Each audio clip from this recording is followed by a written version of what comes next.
Welcome to the AI Automation Alchemist podcast. My name is Ray Ortega, and I'm your host here. And I'm here to update on what's been going on lately in the world of AI. And it's been awfully quiet. I know I haven't been doing sessions like I normally do. I was doing a pretty fast cadence when I first started the podcast, but it kind of has slowed down. And it's slowed down because I'm doing a lot more public speaking. I'm more running out there and doing a lot of public speaking on artificial intelligence, marketing, things of that nature. In fact, actually, I'm supposed to be at a mastermind in Boise right now, but I couldn't do it because I had a speaking engagement that I was being paid to do. So I had to stay here near Orlando to be able to do my speaking engagement. So I just wanted to jump on and kind of talk about what's been going on. I have a little bit of stuff I want to talk about, more particularly to the presentations I've been giving lately about artificial intelligence. I know my channel is predominantly artificial intelligence oriented. However, I do talk a lot about business and how that works with artificial intelligence, and I'd like to give some feedback and some updates on that. All right, so let's get started with this episode. The most real and relevant resource on AI and automation. AI Automation Alchemist Podcast, sponsored by Grata Software. All right, so again, like I was saying, that we have started to do a lot of stuff with companies on artificial intelligence in the sense of marketing, in the marketing realm. I don't know about you, but every single day that passes, I hear more and more about Agentic AI. And when I say hear more about it, it's like, we've been hearing about it for a while, but the fact that there's more and more people coming out and calling themselves Agentic AI experts, and they're building Agentic AI systems. One thing that you need to understand is there's this thing called a harness. So if you're ever using artificial intelligence, you ever wonder to yourself, as I'm working with Claude or ChatGPT or any one of the AI bots, how do I save some of the work that I'm doing in memory? How do I get the tools? So if I want to create a PDF, how do I get to create the PDF tools? If I want to, like today, I had an Excel spreadsheet that I had to create from a chatbot, from a thing that I was doing. So if you want to create an Excel spreadsheet, how do you do that? You need tooling, right? You can go out and try to find all of this stuff yourself and try to attach it using MCPs. If you don't know what that is, it's Model Context Protocol. And what that means is that it's essentially a way of connecting to other tools. However, it's one of the most unsecure ways to connect to other tools because it's leaving a port open. If you ever know anything about programming or computers, it doesn't even have to be programming, but networking. You have ports on your computer. Those ports talk to certain software. And depending on which port is open, you may be able to access it from outside of the network. So for instance, if I'm running a software that's dealing with hardware, sometimes we have to leave a port open so that we can communicate between the hardware and the software. Now, when you're using an MCP, which is a Model Context Protocol, again, it's a type of protocol that allows communication between your AI system, whether it be a specific model like a ChatGPT or Claude, or even an internal model if you're using one of the open source ones. What happens is you need to open up a port for the tools to have access to that model and vice versa. So you open up a port using your terminal, and that is actually a big security flaw, especially if you don't have your system locked down. And so what happens is all of these things, if you build these MCPs, like again, it's very taxing on the computer and all that stuff. But if you get a harness, and there's multiple harnesses out there, a harness is essentially the packaging up of all the different toolings and things that you need in order to be able to run your agentic models, or I call them agentic models, but they're not really models. There's a model behind it. The agents are simply just instructions and triggers that provide information so that the model knows what to do with it, so that it can spit back whatever the response is necessary for the request. And that's how that works. If you ever use ChatGPT, whenever you make a request, you type something in the chat, you're making a request, right? You're making essentially a prompt, and then that prompt is being converted to mathematics, and then the system is coming up with a probabilistic calculation of words that belong together when it spits back out at you. And that's one of the reasons why you hear about hallucinations. That's the reason why you hear about losing context and all that stuff, because it's really hard to manage all that unless you have some type of a vector database or a graph database or some type of database model that's capturing all that data and then making sure it stays related. And so when you need that tooling, you need to build some type of a harness or work off of a certain harness in order to be able to have those tools. And the reason why I mention this is because it's essentially the backbones of how agentic AI works. However, when I do my presentations on AI, I try to stem away from some of these more expert level topics. very, very small percentage, about 0.03% of people that have adopted artificial intelligence even know the concept of how to do agentic AI. And it's because it's complex, extremely complex. It's not as simple as people say. If you're a technical nerd and you just love working on technology and working on, whether it be software, hardware, or anything, you're going to find it a lot more interesting and you're obviously going to love it and you're going to jump in there and you're going to do whatever. But for the most people, when you're working a day job and let's say you're in construction, the last thing you're going to do is come home and open up a AI system and say, I want to learn agentic AI, because there's no value to you there. A lot of the people that are learning this stuff is very highly technical people. They're usually in the tech industry or in the marketing industry, mostly the marketing industry. I want to be very clear that the marketing industry is one of the biggest people that push agentic AI because they're trying to automate all their processes and their procedures and everything. And they're trying to literally build a company with one or two people and amass millions of dollars of revenue. And it has happened to some extent. Now they're talking about $1 billion, right? Building $1 billion company with AI only, which that's a much larger technical feat. And honestly, I don't believe when someone says that they've done it. There's actually a company out there that says that they've done it. And there was a whole write-up in the New York Times. And then after the investigation, there was an independent investigation done, and they found that the person that was building that company already had years of experience building that same type of company.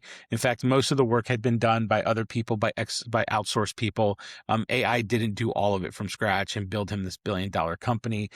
A lot of it was done by human hands and also third-party SaaS tools and products. So it was all one big farce, one big advertisement to kind of push the idea that with AI, you can build $1 billion company. Not to say that you can't one day, but just right now, it's just a little bit of bullshit, to be honest with you. And so the thing is, when I want to talk about, after, having that conversation, so what I do is I go around and I teach people how to use AI. Right now, the government is pushing this whole concept of teaching the average person how to use AI, how to use artificial intelligence, right? How to use it in their everyday life. Why they're doing this push, for obvious reasons, is because there's so much money invested in artificial intelligence that now someone's got to push it. Someone's got to push everyone to use it because, again, very small percentage, 0.03% people have adopted artificial intelligence into their daily lives. That doesn't mean people haven't used it, right? There's a larger percentage of people that have used it altogether. But I'm saying people that are using it on an everyday basis to manage a business, operate their business, it's a very, very, very small percentage. So the government is willing to pay. They're offering a grant to institutions to go out and teach artificial intelligence and help the average person in America understand artificial intelligence so they can use it in their daily lives. Now, obviously, we're seeing a lot of anti-AI sentiment out there, especially from the kids coming out of college. And who's to blame them? They literally just got a 4-year degree in a subject, and they're going to go out into the world and find out that half the companies out there are trying to push artificial intelligence as the employee of the company. They're just trying to replace employees. I think it's a dumb move, but at the end of the day, we'll see how it is in the near future.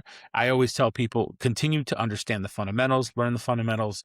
I still tell people to get a computer science degree, understand how to problem solve with computers using ones and zeros and code and stuff like that, because all of that is going to be golden in 10 to 20 years when a lot of these companies have relied heavily on artificial intelligence and pushed it so much that now when there's a bug or an issue or some major problem technically, they can't even handle it. They're going to have to call people like myself, people like they're coming out of colleges today with these degrees who know how the code works, and they're going to have to go out and they're going to have to fix it. And so that's just my take on that part. Okay. So now we're going to I want to go into the topic of this presentation. So I gave this presentation, it was a 3-part series that I did over the span of 3 months. The first presentation strictly focused on AI sales and marketing systems using, ChatGPT, using Claude, using Perplexity, all those tools to find your target niche, also to find your customer profile, personas, a certain customer profile that when you're selling a product service that fits your market using AI to do that research. We also talked about how to create offers, because when you're building a business, you want to start off with an offer, right? I mean, you see it all the time. If you go to a retail store, half off, that's an offer. When someone says buy one, get one free, that's an offer. If someone just says, I'm offering this bundle package that's an offer. So how you come up with offers for a business is super important to determine your customer lifetime value. How long are you going to keep a customer in your business? That's why you see products that get released and customers buy into that product, and then literally 6 months later they have a whole nother product, right? Apple does a great job of this. You buy the iPhone, 6 months later there's a new iPhone. There's two little things that make people think that it's a brand new phone, and they go out and they buy that phone. Now, the last couple releases, it hasn't been like that, but I'm just saying that that's what we call offers are. But then there's also a thing called a value ladder. It's you start a customer off on your lowest ticket item, which is super inexpensive, sometimes free, and then you get them into the fold in what's called your sales funnel, and then you kind of build that relationship with them over time. And every time you have something to offer to sell, they end up buying it because they know, like, and trust you. And so you're able to build what's called a value ladder, and you're able to add to the customer lifetime value. It's a really great way of doing business. There's a reason why many companies are super successful is because they have this by default. They start off businesses with one specific product or service in mind, and then they kind of expand from there. And you guys know that you've bought stuff your whole life. You probably maybe haven't paid attention to the nuances, but they're there. And if you just stop for a second, pay attention, you'll see those nuances. Okay. And then we also talked about messaging. Again, messaging is number one important thing when you're talking about selling your product or service. Even if you're a nonprofit and you're just trying to sell your vision, right? All of that stuff requires a very pointed message.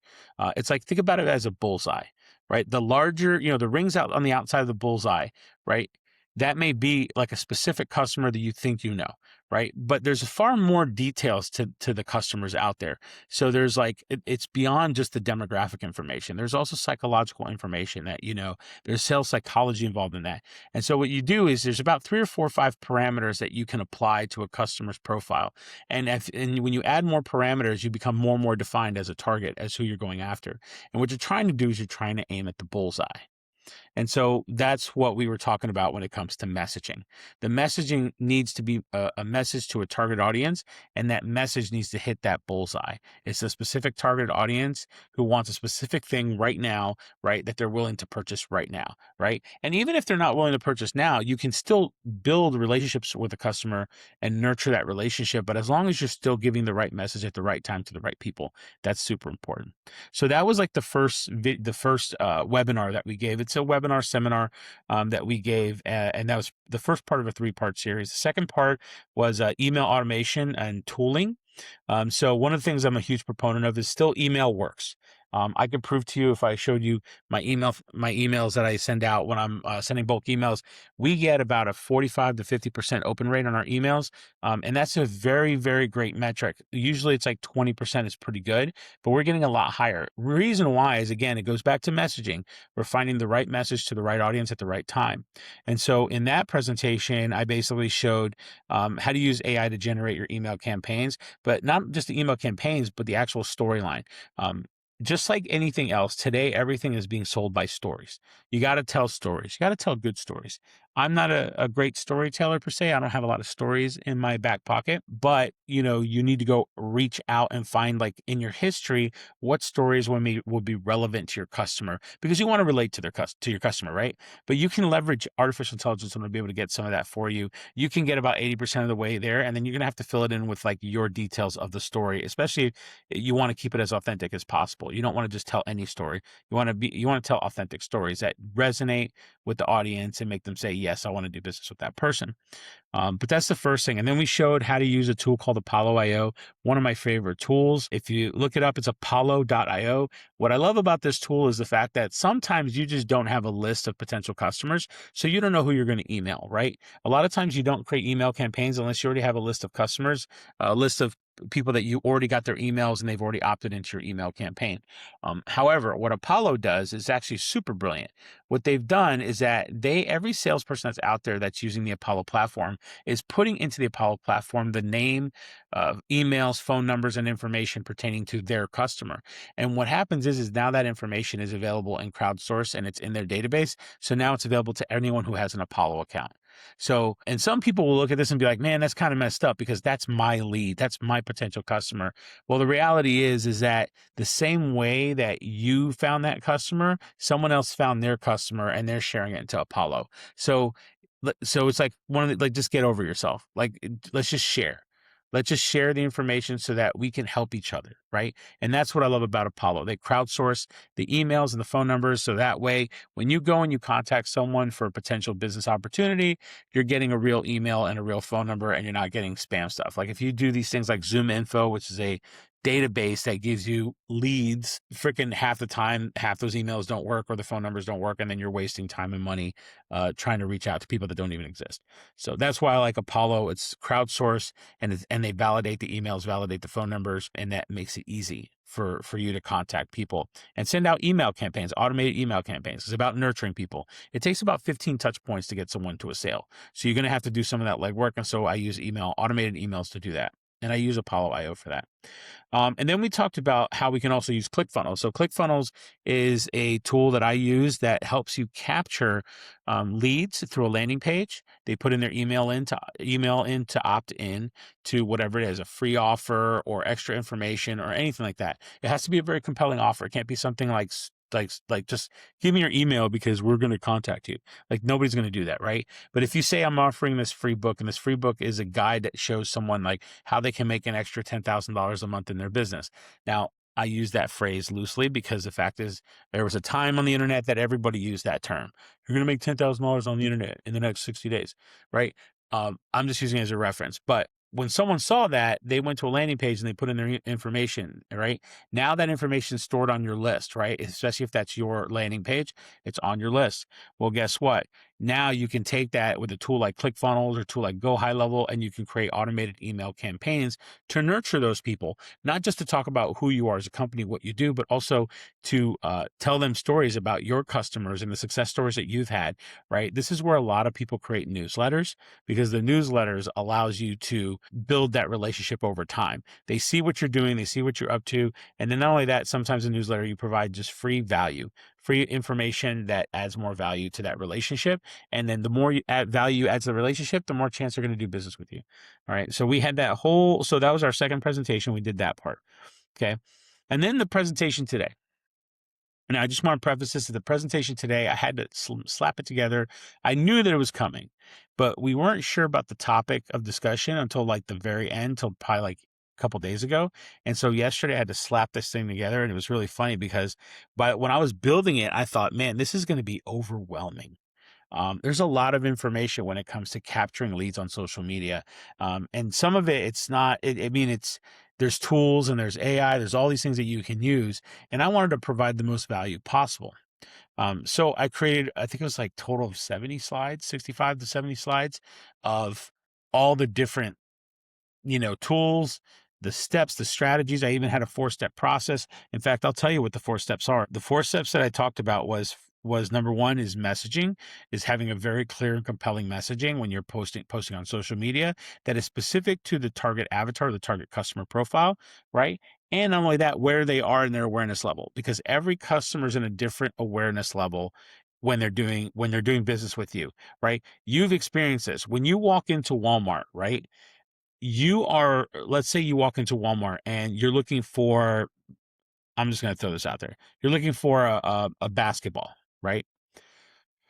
So the problem is I don't have a basketball when I want to go play basketball, right? So I'm problem aware of that, right? But I also know the solution. I know that Walmart has a solution, which is a basketball, right? And so I'm a solution aware person because I know that there's a basketball at Walmart, but I'm also checking on Amazon to see if basketballs are a comparable price, right? That's a solution aware person, right? I'm not 100% sure whether Walmart's a great place to buy basketball or whether I should buy it online through another company.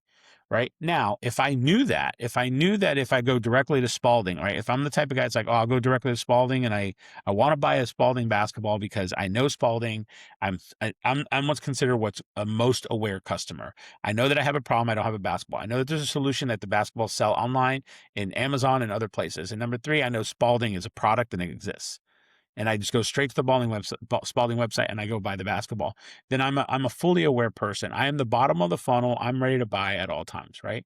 Now, someone who's product aware, they may know that, Spalding has a basketball, right? But they may not realize that they need a Spalding basketball. Now, I'm using this as a very unique example because, obviously it's more complex when you talk about apparel or you talk about healthcare products or things like that. But I'm just using basketball as a reference point because it seems to be, to my mind, it's really simple.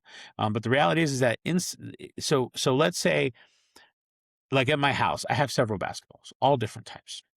Because I used to coach basketball. And so I used to have a whole stack of balls I used to take to practice. And so the thing is like I don't have a problem. I don't need a basketball. I have a basketball. I don't need one. I know the solution, right? If there was a problem, but there is no problem. I know, which is basically I can go buy a basketball, but I don't need to, right? But I'm very aware. I'm very product aware. And I know Spalding is a great brand. And I know Wilson's a great brand. And so someone who literally will buy something because of the brand recognition, just because in their mind they're like, I need this. I feel like I need this because I know the product, but I kind of need this. Those are the people that are product aware. And those people, they're not as easy to sell. Now, I'm giving an example of me saying, okay, I already know it. I want to go buy this. And so I'm talking about that. But the reality is, if let's say I watch an ad and in that ad, it's like a fiery basketball that supposedly has great grip, great bounce, very tough. It won't wear on me easily, right? It gives me all of those are all triggers and nudges for me to go, I want that basketball, right? So I could be a product aware person. And if you're selling me the product and all of its features, it may convince me to go buy a basketball, even though I don't have a problem of needing a basketball and I don't care about the solution because I already know that there's basketballs out there, right? So it's kind of I just want to give that an example. So we have someone who's unaware of anything. They're usually top of funnel. They don't know they don't know they have a problem. They don't know about the solution. They don't know anything. They're just skimming through life. Right? It's someone going through Facebook and doom scrolling and then hitting something that looks interesting. There's eye candy and they click on it and it ends up being an ad for something, right? That is an unaware person. They're not necessarily looking for anything. They're not identifying themselves as a problem person. You got a problem aware person who knows they have a problem, but they don't know where to find the solution. You have a solution aware person that knows that there's a solution to their problem, but they're comparing all solutions that are out there. And then you have a person that is product aware who understands that there's a product that solves a problem and is also the solution to their problem. And then you have someone that's fully aware that knows all of it. And so before you create a message on social media, before you type anything, post anything, you need to know who your target avatar is. You need to know where they are in the awareness level chart. Like, where are they aware that know they have a problem and your solution is that problem? Do they know that there's a product out there and your product is the one and only product, right? So those are all pieces of information you need to know. And there's ways you can find all that information using tools like Perplexity, ChatGPT, and all that kind of stuff. And so in this presentation I did today, I talked about that. I talked about how you could create your message, create your post, and then I talked about how you now have to capture the people that are engaging with those posts, right? So we can use tools like ManyChat. ManyChat allows you to, when someone types something in your comment section, it automatically sends them a direct message or a response. And so what you want to do there is you want to trigger it to only use specific keywords. So for instance, at the end of this video, or even right now in this video, if I say I have a bunch of tools that I was showing today and the people were able to use these tools to leverage how to get all the answers that they're looking for. If you're interested in those tools, type tools in the comment section, right? Now, if you type tools in the comment section, if I have ManyChat connected to this specific post, then what's going to happen is ManyChat will see that and then it'll automatically trigger a workflow that'll send you information so that you can take the next step in engaging with me as a business to customer or business to business transaction. And so that's what the capture part is you want to capture leads from your social media. And that's what part of this conversation today was. Second thing is, or third thing was to nurture those leads, tools to nurture the leads. So, constant communication, email sequences that are the nurture sequences. In fact, I showed an example of how ClickFunnels, you can go into the workflows, which is the email workflows, and it actually has predefined templates. And one of the templates it had was a nurture sequence. If you clicked on that, it would have built out a whole nurture sequence. And then you can even use the AI that's on board in order to write out the email that you needed and then tweak it, obviously, with your own personal touch. But at the end of the day, like, it saves you so much time. So much time. And then the rinse and repeat side of the presentation I gave today was just simply saying that what you want to do is any social media posts that are popping off that are getting really good results, you want to take advantage of those by converting those to an ad, or continuously posting in that same cadence, that same format, right? So let me explain an example of this. Like on TikTok, I think I watched a video from Myron Golden. If you ever heard of Myron Golden, he's an amazing guy. He's out of Tampa. He's part of the mastermind, the same mastermind I'm on, which is or he's in a mastermind. He's in an inner circle for the same organization that I have I'm masterminding in. He had a guest on his show, and the guest came on, and he was a guy who was a guy that helps companies go viral on YouTube. And the guy was explaining essentially the anatomy of a really good social media post, more specifically short form video, and then also on YouTube as well. And when he was explaining the anatomy of a video, it was actually not as difficult as you may have thought. The way he explained it is the hook, which is the first part of your video, which is the thing that really gets people, is you want to have a hook that completely blows up the paradigm in the mind of the person watching the video. And what he means by that is, like, let's say you believe, just an example, let's say you believe in, and I'll use this example because today I ran into somebody like this. So let's say you believe in being a vegetarian, that you should not eat meat at all, right? If I make a post and I specifically say, if you're a vegetarian, you're weak, right? Or if you're a vegetarian, you won't be able to think as straight as someone who eats meat, right? Like, imagine that statement. That would piss some people off. That'll trigger some people. And that, unfortunately, that is the name of the game when it comes to social media, is you have to trigger a response. There's a study that was done. I can't remember what university it was, but there was a book that came out, and there was a study about the different areas of the brain and how marketing triggers each area of the brain. And so they talk about what's called the reptilian brain, which is a part of your brain that doesn't actually think through anything. It's completely irrational. It's literally just a triggering part of your brain. If the reptilian brain gets triggered, it sees something that triggers it, it immediately starts sending that information to the logical part of your brain. And then the logical part of your brain starts to try to decipher what that message is, right? So what they say in the book is, they say you want to always trigger, in social media, you always want to trigger the reptilian brain, because that's the part that triggers the person to stop scrolling. It triggers them to look and pay attention, and then engage, good or bad. Good or bad.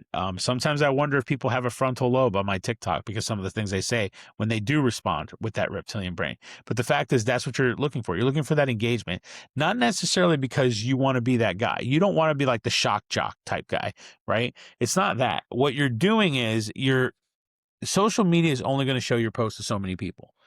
You're just leveraging well, now it's all AI, but you're leveraging the AI. You're leveraging the algorithm, and you're kind of hacking it. You're making it think that your post has got engagement that makes sense. But the reality is, all you're doing is you're trying to trigger that algorithm to say, my posts are engaging. Therefore, if you want people to stay on your platform, you need to post my stuff even more. You need to give my stuff to more people. That's what you're doing. I may have just blown some of your minds out there, but that is as simple as that. You want people to stay on the platform as long as possible, that you get rewarded for that.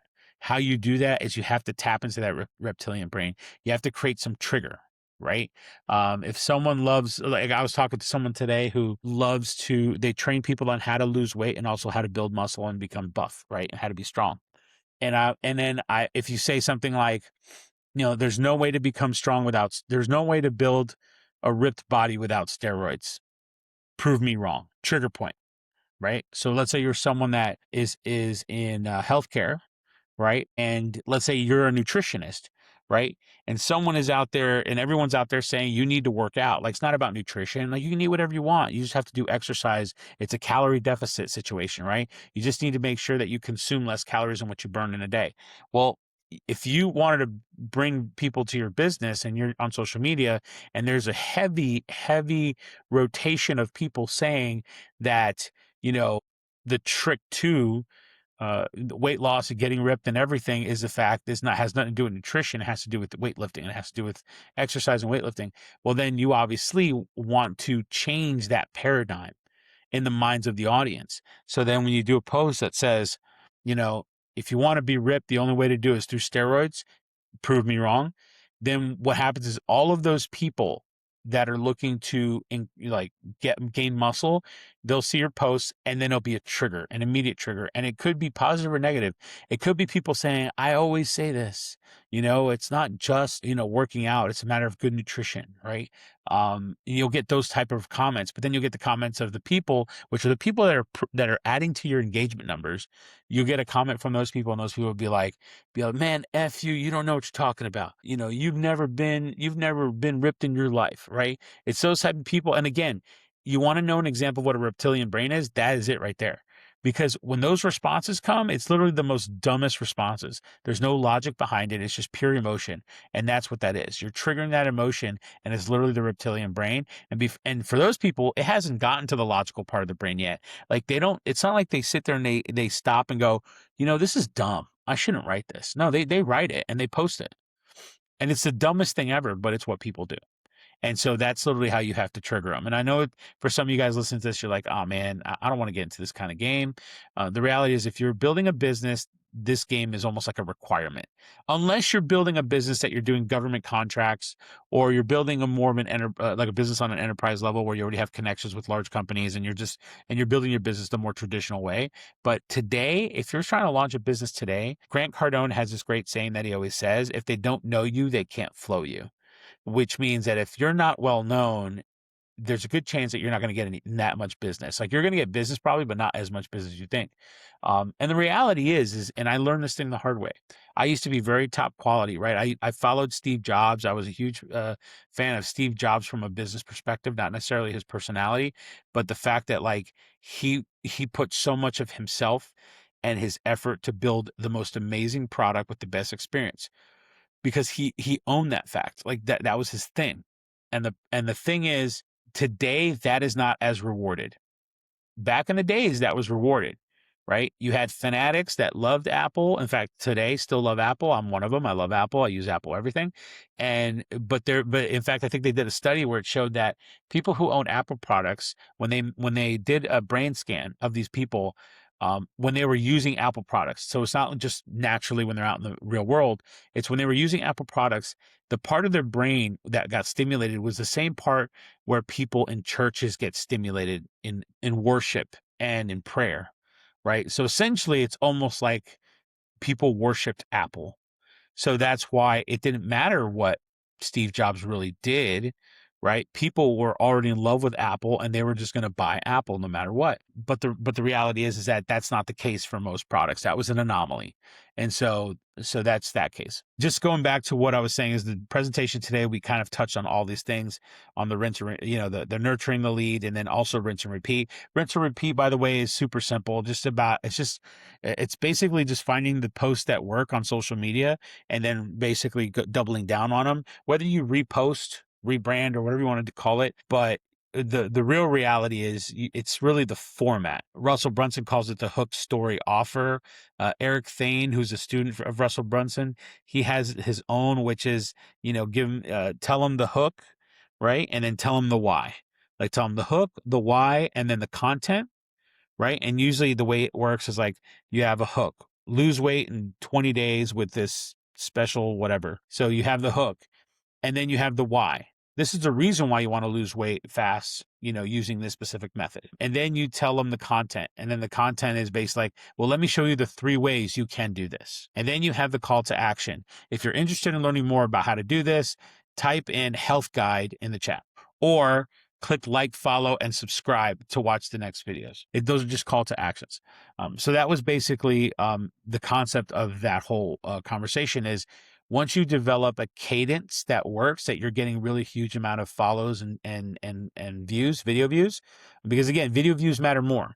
Video views matter more than anything else, because video views means you're getting put in front of a bunch of other people that are listening to your message. Yes, you want followers. Yes, you want likes. Those are all cool. But some of that ends up being vanity metrics. What you really want is to be in front of a lot of people and have some of those people trigger the interaction with you and the engagement with you so that they can get into your sales funnel in some form or fashion, and that's a whole class in itself. And I probably could do a whole video on that. And yeah, and that's it. So we did that 3-part series. I finished it today. It was a very interesting presentation. I had one person. I used the term avatar. I always use the term avatar because that's an industry term for customer profile. And I had a person that had trouble with that term avatar because in their mind they kept thinking about a simulation bot. So the whole time they were thinking that I was talking about using a simulation bot that'll go out and do all the social media stuff for you.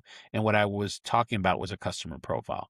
And so it was actually great feedback because I can make my updates to my presentations now to use the right term or the term that's more understandable by the audience. It all depends on the audience. And the audience that I had is they're very green into social media. In fact, when I asked at the beginning how many people are using social media, everyone kind of raised their hand, but it was kind of timid. When I got specific to how are you using social media, almost nobody raised their hand. So a lot of people are just using it as the basic social media just to check in on their families and all that kind of stuff, but they're not necessarily using it for art, advertising and marketing, like I thought they would. And so that's that part. So that was the presentations. So now I want to talk about really quick about Agentic AI. And why don't I teach Agentic AI in some of these presentations? And the reason is because Agentic AI, I mentioned it earlier when I first started, I went on this whole rant at the beginning. Agentic AI is a lot more complex. And some of the audience members that we're getting in some of these presentations, maybe there's one or two that can do Agentic AI. In fact, I did a presentation last Thursday, and there was one guy out of a group of, I think it was like 60 people. There was only one person that actually knew anything about Agentic AI, and everybody else was just using basic ChatGPT, the free version, not even the paid version. So there's a huge discrepancy of people that are totally in this whole vibe coding, building agents versus people that are just barely understanding how ChatGPT works. There's a huge bipolar situation there. And then next phase. So what am I going to do next? So I do have a presentation. It looks like I'm going to have a presentation in August. There's a big one-day business event that I'm probably going to be presenting on, and I'm being asked to actually demonstrate how to build your own custom GPT or your own custom chatbot. And so I'm looking forward to that. I think I'll have that locked in. I don't know exactly the date, but I think I'll have a locked in date by the end of this week or next week. But I think it's going to be amazing. It's going to be fun. They're bringing out 2 billionaire speakers, one to start the event and then one to keynote the ending of the event. So we'll see how that goes. It's going to be interesting. And I think that's basically it. So one of the things I just want to make sure, this is just an advice for you. If you're leveraging artificial intelligence or you're trying to build any automations in your business and you're trying to streamline things, definitely compare the difference between leveraging a SaaS platform versus building a fully AI agentic system. Most people in the industry who are currently trying to make a quick buck on AI, they're going to tell you absolutely agentic. Go agentic. Everything needs to be agents. But the reality is that you have to compare the cost. And agent costs right now for some people is $10,000 a month just in tokens, sometimes $20,000 a month, right? It all depends on what Anthropic or what ChatGPT does when it comes to their API, when it comes to what they give you access to, and also their rate limits, all that stuff. Though all of that stuff is valuable to understand and know before you decide to invest heavily into artificial intelligence and the infrastructure of AI, more specifically large language models, because the large language models is the thing that's hot right now, right? There's other ways to do AI, but they're called predictive analytics. There's other terms for them, obviously machine learning. But the reality is that most of what we're talking about when we're talking about AI is going to be large language models, because that's what people have accustomed to calling AI in general. Like, even though AI has multiple avenues, it's not just large language models. People just have a tendency to relate to what's the easy thing to relate to, and so that's why ChatGPT and LLMs are super popular. Yeah, and so that was basically the day, and it sounded like 3 something in the morning over where I live. So, I mean, I'm obviously tired. I don't know if you could tell. There are moments I feel like I'm about to pass out even though I'm talking to you. But the reality is I have to wake up in about 3-4 hours because I have to go to my client's office where I'm helping them migrate data from an old system to a new system. So I have to help them write some Python code. I already wrote a code probably 2-3 years ago to do the very same task, but then they've changed the file structure and everything. And then on top of that, the guys who currently who are the junior devs are they wouldn't know what to do with that file. So I'm working with them tomorrow to helping them be able to make that transfer and all that stuff. So cool. And that's basically it for this episode. It's very one-sided, just me talking, but, I think there's a lot of information I wanna get out there, and also I wanna get a video done because it's my cadence has slowed down a lot, because I've been so busy, so I did find the time right after I took my shower and I'm ready to go to bed. I found some time to do this episode. So I wanna say thank you for you guys, who are watching, listening to the episode, who are on here, and definitely, like, subscribe to the podcast, and also refer people to the podcast. If you could do me a favor and just share, if you like the content, if you think you're getting value from this, then I would recommend you send this to the people that you think would need it as well. And when I mean needed, I know we're not doing any I know I'm not Tony Robbins doing this is how you can, fix your mindset or become better at this or that. But the content that I'm producing, I think it's very valuable. There's a reason why we have standing room only situations, and sometimes we get overbooked on certain events where I'm speaking on the subject, because it is a very, very strong topic. Artificial intelligence is the topic of today, no matter how you slice it. And so we're going to be getting that for a while. So I just want to say thank you. Thank you for listening. And again, I will check you out in the next episode. Automation Alchemist Podcast.